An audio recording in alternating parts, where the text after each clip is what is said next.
Grounding a generator to an existing grounding system is a common practice, and under the right circumstances, it is acceptable. The primary purpose of grounding is to provide a low-impedance path for fault current to return to the source, which in turn helps to trip circuit breakers or blow fuses, thus protecting equipment and personnel from electrical shock hazards. Connecting the generator's ground wire to the existing ground pole is permissible, so long as that ground pole is part of a properly installed and maintained grounding system. This means ensuring that the existing ground rods meet the minimum requirements set forth by the National Electrical Code, or NEC.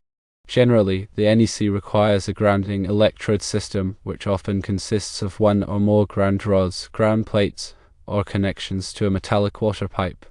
The use of two ground rods spaced at least 6 feet apart is a common method to ensure a lower resistance connection to the earth. Considering that the house was built with two ground poles already installed with at least 6 feet between them, these may very well be adequate for the generator as well. It is important to verify that the existing ground rods are indeed properly connected to meet the NEC requirements. A visual inspection of the ground rod installation should be performed to check for any signs of corrosion or damage. The connections to the ground rod should be tight and free of corrosion. The size of the grounding electrode conductor, that is the wire connecting the electrical panel and the generator to the ground rods, should be appropriate for the size of the service entrance conductors.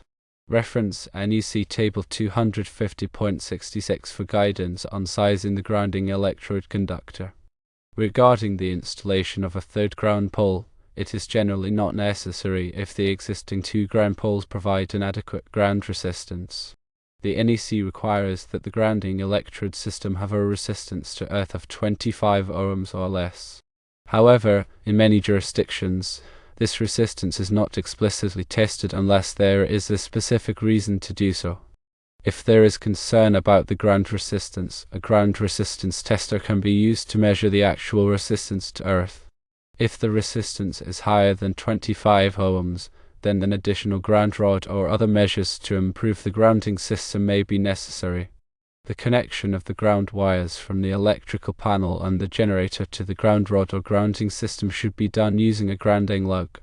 The grounding lug must be securely attached to the ground rod or grounding system, and the ground wire should be securely attached to the grounding lug.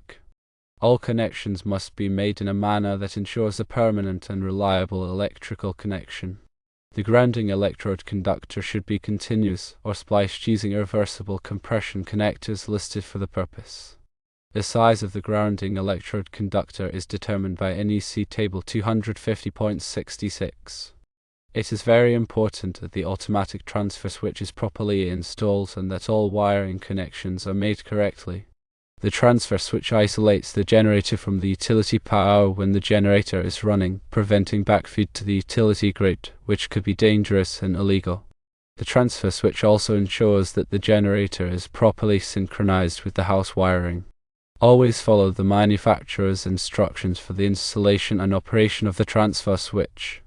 Grounding is a critical aspect of electrical safety, and it is important to ensure that the grounding system is properly installed and maintained. Incorrect grounding can create a dangerous situation, potentially leading to electrical shock or equipment damage.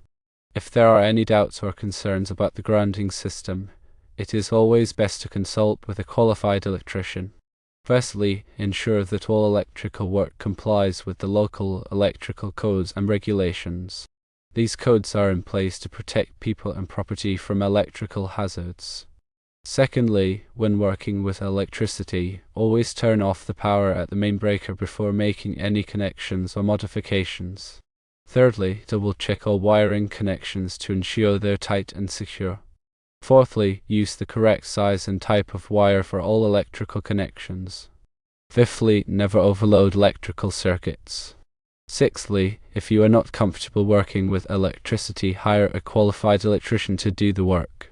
Seventhly, always test the grounding system after installation to ensure it is working properly. Eighthly, regularly inspect the grounding system for any signs of corrosion or damage. Ninthly, replace any damaged or corroded components of the grounding system immediately. Tenthly, keep all electrical equipment and wiring dry and free from moisture. When connecting the generator's ground wire to the existing grounding system, ensure that the grounding electrode conductor is of the appropriate size, as specified by the NEC. Table 250.66 in the NEC provides guidance on selecting the correct size of the grounding electrode conductor based on the size of the service entrance conductors. Oversizing the grounding electrode conductor is generally acceptable, but undersizing it is a violation of the NEC. It's crucial to understand that the generator's grounding system is not only about connecting to the earth, it's also about bonding all non-current carrying metal parts of the generator to the grounding system. This bonding ensures that if a fault occurs within the generator, the fault current will have a low impedance path back to the source, causing the overcurrent protective device, such as the circuit breaker, to trip and de-energize the circuit. The generator should have a grounding terminal or lug that is clearly identified for connecting the grounding electrode conductor. This terminal is typically located in the frame of the generator. The grounding electrode conductor should be connected to this terminal using a suitable connector, such as a grounding lug. The connection should be clean, tight, and free of corrosion. In addition to grounding the generator, it is also important to ensure that the generator is properly bonded. Bonding refers to the connection of all non-current carrying metal parts of the generator to the grounding system. This includes the generator frame, the metal enclosure, and any other metal parts that could become energized in the event of a fault. Bonding is typically accomplished by connecting a bonding jumper from the generator's grounding terminal to the various metal parts of the generator. The bonding jumper should be sized according to the NEC, and it should be installed in a manner that ensures a reliable electrical connection. If the generator is located outdoors, it is important to protect the grounding and bonding connections from the elements. This can be done by using weatherproof connectors and enclosures. It is also important to ensure that the grounding and bonding connections are accessible for inspection and maintenance. Regular inspections of the grounding and bonding system can help to identify any potential problems before they become serious. During these inspections, look for signs of corrosion, loose connections, or damaged conductors. Any problems that are found should be corrected immediately. Grounding and bonding are essential for electrical safety, and they should be performed correctly. If you are not comfortable performing these tasks yourself, it is best to consult with a qualified electrician. A qualified electrician can ensure that the grounding and bonding system is properly installed and that it meets all applicable codes and regulations. They can also provide guidance on maintaining the grounding and bonding system over time. Remember, electrical safety is not something to take lightly. It is important to take all necessary precautions to protect yourself and your family from electrical hazards. By following the guidelines outlined above, you can help to ensure that your generator is properly grounded and bonded, and that your home is protected from electrical shock and fire hazards.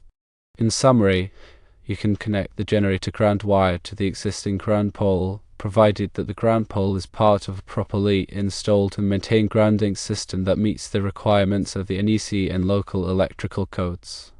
A third ground pole is generally not necessary if the existing two ground poles provide an adequate ground resistance. The ground wires from the electrical panel and the generator should be connected to the same grounding system using a grounding lug. This approach is within code and will provide a safe and effective grounding system for your home. However, it is always recommended to consult with a qualified electrician to ensure that the grounding system is properly installed and meets all applicable codes and regulations.